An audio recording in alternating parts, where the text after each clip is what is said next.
Qatar says the deal is at its closest point. But then there are rumblings within Israel that if such a deal is struck, there will be consequences for Prime Minister Netanyahu. Yes, good evening to you and to your viewers. It's a very big question to unpack here because there are so many aspects. The first, where are we really? There's a lot of disinformation about, we've had rumors throughout the day that it's a signature will happen still today. Rumors are that some have not accepted the terms.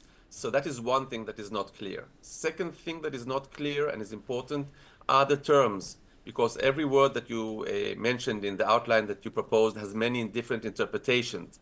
Take the big question of Philadelphia, the line that distincts between Egypt and Gaza, which was before a big issue for Hamas to Israel to withdraw from, but Israel will most likely not do so without knowing for sure that it is not being used again as a way to smuggle in arms for Hamas to rebuild its military capabilities.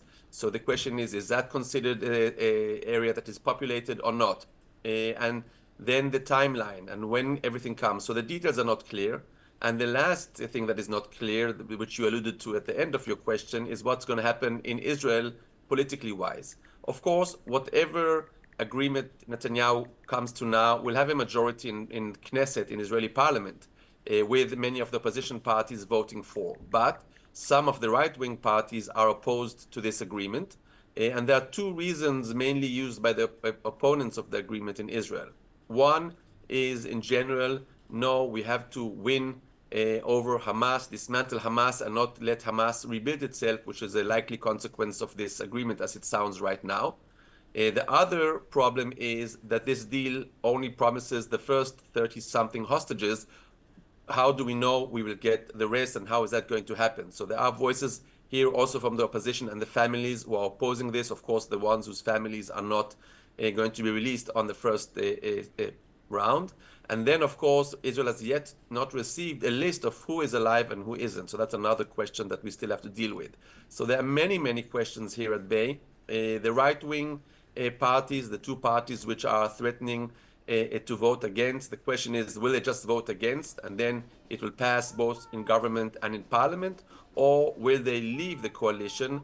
And by leaving the coalition, that means that next time the government is in trouble, it will not be supported by opposition and we will have to go to new elections. So therefore, these are the things Netanyahu had talks today with Smotrich, the Minister of Finance, who heads one of those parties, and sounds as if he will not leave. If only the other party, headed by Ben-Gvir, Minister of Interior Security, leaves, there are still enough fingers in coalition. So there are more questions than answers right now. More questions than answers. Itai, let me ask you a quick question. Talk to us, is there a possibility that this deal could end up being signed this week? Because after all, we are talking about the last week of US President Biden before Trump takes charge.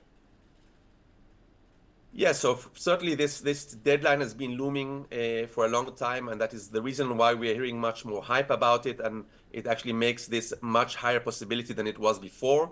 If we look at the different reports and we look at the atmosphere, if you look at the preparations, my estimate is that we are very close to signing some kind of deal by the end of this week, probably even within a couple of days before the end of the week.